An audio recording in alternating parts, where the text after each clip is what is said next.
আমরা ফিরে এসেছি রহস্যময়ী কবচের সেই কাহিনীর শেষ অংশ নিয়ে। মনে আছে নিশ্চয়ই, আগের পর্বে আমরা ছেড়েছিলাম এক অদ্ভুত চিঠির সামনে দাঁড়িয়ে। মানে সর্বজয়া দেবীর দাদু সেই পরিত্যক্ত বাংলোয় খুঁজে পেয়েছিলেন চিঠিটা। হ্যাঁ, যে চিঠিটা আগুনেও পড়ে না। আর সেই চিঠি থেকেই তো আসল রহস্যের জট খুলতে শুরু করে, মানে বাংলো আর ওই ভয়ানক কবচের পেছনের কাহিনী। ঠিক। তো সেই চিঠিতে কিসের কথা ছিল, মানে কে লিখেছিল ওটা?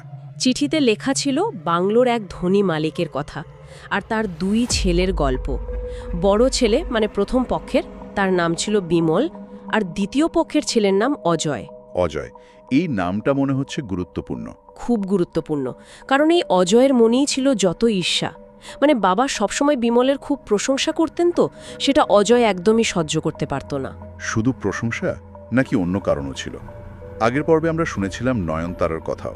হ্যাঁ, অজয় চেয়েছিল বিমলের প্রেমিকা নয়নতারার সঙ্গে তার সম্পর্কটা বাবা মেনে নিক, কিন্তু বাবা রাজি হননি। এতে অজয়ের রাগ আর প্রতিহিংসা দুটোই বেড়ে যায়। সে ঠিক করে বিমলকে একটা সাংঘাতিক মানে যন্ত্রণাদায়ক মৃত্যু দেবে। এই ভেবেই কি সে বাড়ি ছেড়ে চলে গিয়েছিল? একদম। তবে